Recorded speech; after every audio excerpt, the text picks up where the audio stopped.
One thing I pride myself on is taking the time to slow down and pay very close attention to details when I'm doing facial rejuvenation, whether it's with injectables or whether it's surgically, because the face is something that a patient sees all the time in the mirror, many times a day, and their friends and family see it, and it's not something that you can hide underneath clothing. So I believe, in my philosophy is that I take the time to make sure that things look right.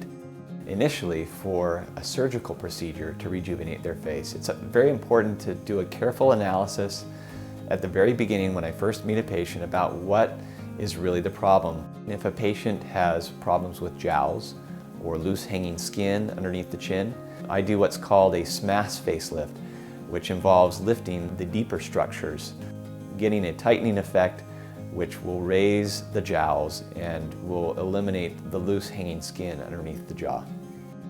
If they're a candidate for surgical rejuvenation, that may be the form of having a rhinoplasty, which means a nose job or reshaping of the nose, refining the nose, taking off humps or bumps, or refining the tip of the nose to make it look more appealing.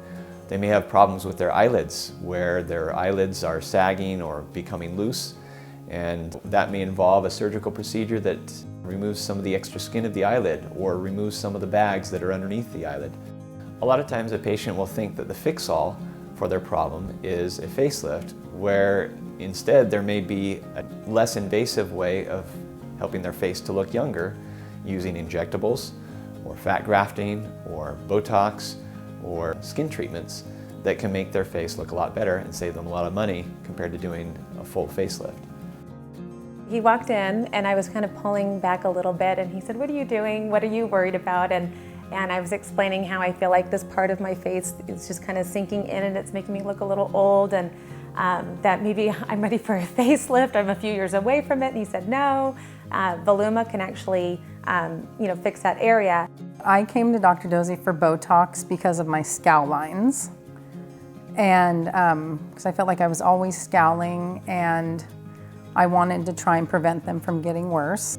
I get Botox from Dr. Doezie every 3 months without fail. I get it for my migraines as well as for the obvious reasons of wrinkles. I trust Dr. Doezie because I know that he has a very conservative aesthetic, and I'm 45 years old, I don't mind being 45 years old, I just don't want to look exhausted and tired, but I want to look very natural. And I can trust that he is going to give me that result to where we can do little edits and I can age gracefully, and nobody's going to look at me and think that I've been reworked in any way. With non-surgical facial rejuvenation, there's a lot less recovery time, there's a lot less money that they have to spend to get sometimes some similar results. But there may be times when a facelift is necessary, and I will be very upfront and honest and tell the patient when they are a good candidate for a given surgical procedure for the face.